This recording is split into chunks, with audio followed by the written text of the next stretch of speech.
There was a time in our nation's history when the Democratic Party was widely regarded as the party of the working man and woman, the party of the everyday citizen, the farmer, the teacher, the factory worker, and the dreamer. It was a party that stood proudly for civil rights, for labor, and for the belief that government must serve the people, not the other way around. But like all institutions, and I stress this, no party is immune to corruption, drift, or the seduction of power. Over the decades, we have witnessed a subtle but undeniable transformation. A party that once held the banner of the common citizen high has slowly shifted towards something more self-interested, more calculating, and more dependent on controlling the narrative than earning the trust of the American people. This is not a speech meant to divide. It is a speech meant to awaken, to inform, and to remind us that no political party, no matter how historic or beloved, should ever be above accountability.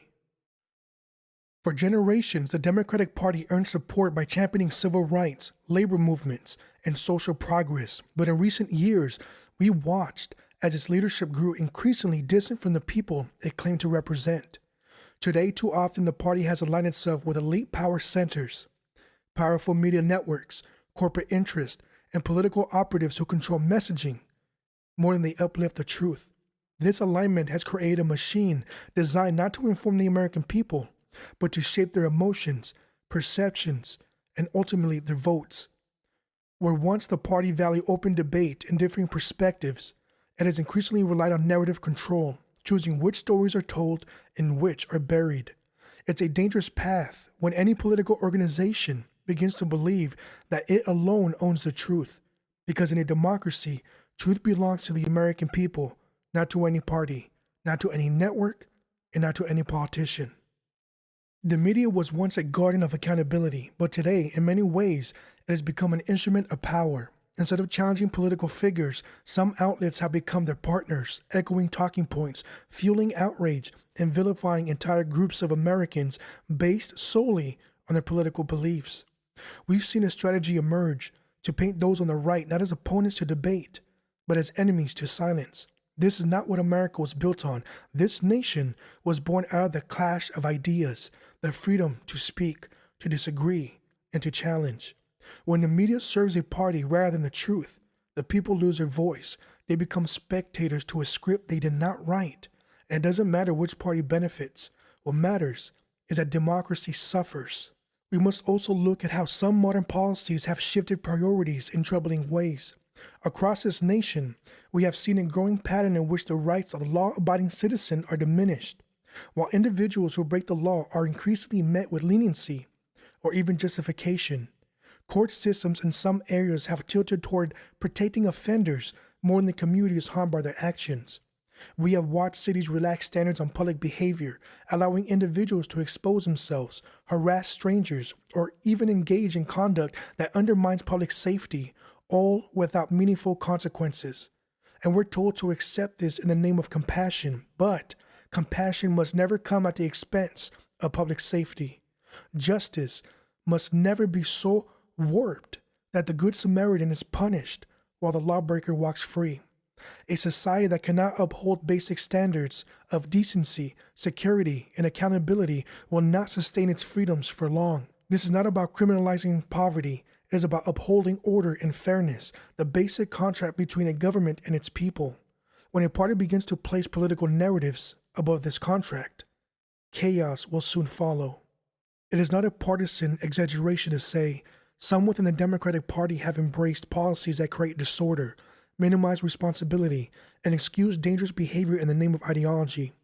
It's not that the party has always been this way, but it has drifted, and when a political party drifts too far from its values, the people must step in. If we continue down this path where wrongdoers face no consequences, where disorder is tolerated, and where narrative matters more than truth, then we are not moving toward progress. We are moving toward a future of instability.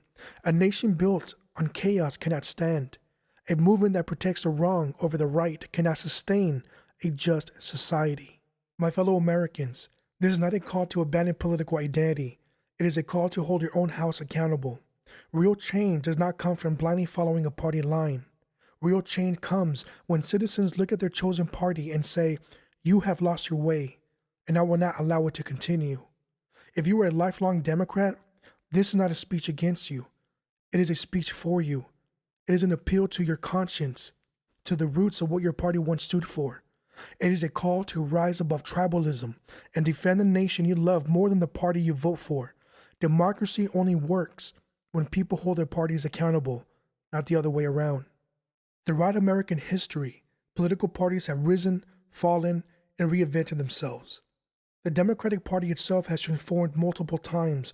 That is the nature of democracy: adapt or be left behind. When parties stop serving the people eventually find new movements, new leaders, and new voices. If the Democratic Party refuses to acknowledge its failures, from media manipulation to leniency toward crime, then it risks losing the trust of millions who once believed in it. This is not an act of division. It is a natural course of a free nation. Unity is not blind loyalty. Unity is the courage to face uncomfortable truths together. When Americans of all parties, left, right, and independent, recognize corruption and manipulation, they form something far stronger than a political alliance. They form a movement of citizens. And when citizens move together, parties must follow or fall. That is the power of the American people. Let us be clear.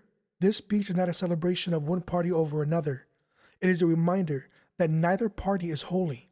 Both must be held to the highest standards, but today, it is especially vital that Democratic voters take an honest look at the party's trajectory and demand better. Because if they do not, the party will continue down a path that prioritizes control over truth, chaos over order, and division over unity. America was built on values that transcend party: responsibility, freedom, respect for law and for one another. A shared belief that no one, not the government, not the media, not any political elite, should have the power to decide truth for the people. It is time to reclaim those values. It is time to reject manipulation, no matter which banner it hides behind. And it is time to build a future rooted not in loyalty to parties, but loyalty to principle.